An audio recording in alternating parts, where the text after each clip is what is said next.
In this video, I'm going to show you what all the new terms mean, and we're going to talk about measuring circles.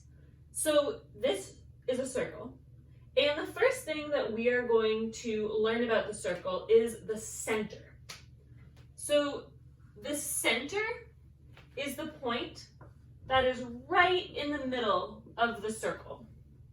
And what's important to know about the center is that the distance from the center to the edge of the circle is exactly the same all the way around. If you had like a string and you pulled it out to here and you kept the string straight and you went all the way around the circle, if I had done a perfect circle, the string would trace the circle exactly if you kept it held in the middle.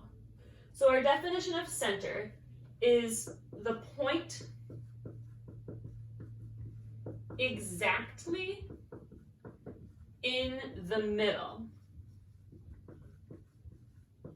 of a circle. And that's important because the rest of our definitions depend on that circle. So we're going to talk about 3 different ways of measuring a circle. The first one we're going to talk about is the diameter. So here's a diameter.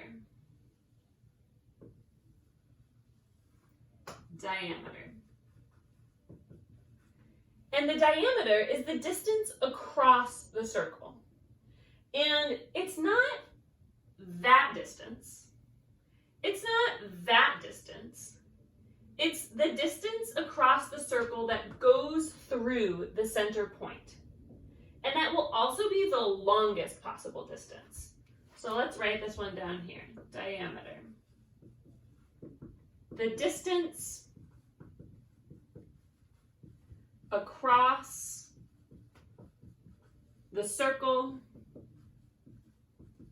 that goes through the center.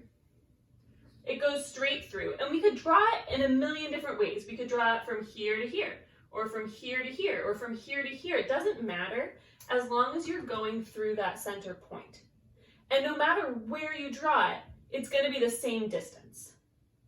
That would not be true if we were thinking about an oval. Let me just draw an oval up here to show you what I mean.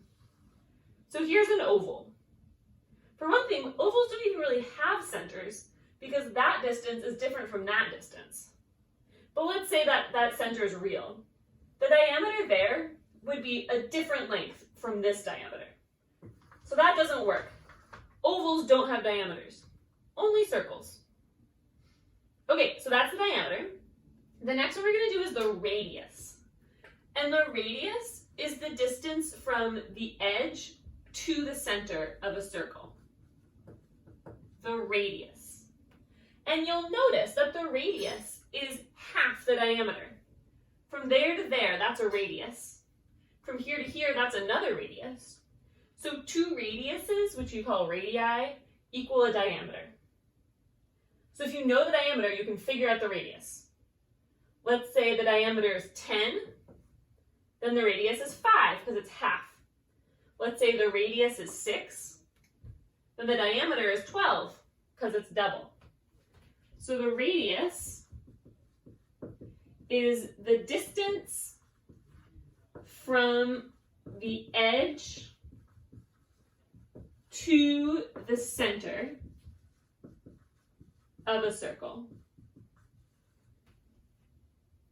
The last one we're going to talk about in this video is the circumference. And the circumference is the distance around the circle. It's like if you took a string and you wrapped it around the circle and then you measured that string, that's the circumference. Let's see if I can show you a good example of that. Okay, let's try it. So here's my water bottle. My water bottle on the end is a circle. Here's an extension cord. If I wrap the extension cord around the water bottle, then I pull it off carefully, and I measure from there to here. That's the circumference of my water bottle. So circumference, last one, and I don't know how to spell it. I don't know if that E is supposed to be there or not. Their circumference is the distance once around the circle. And it's once. It's not like you're going 1, 2, and just measuring over and over again. It's just the distance around the circle once. So those are 3 ways of measuring a circle. Plus you gotta remember what the center is, because that's really important for understanding the diameter and the radius. If this makes sense to you, you feel like you got it, move on to practice. If you want some more examples, move on to the next video.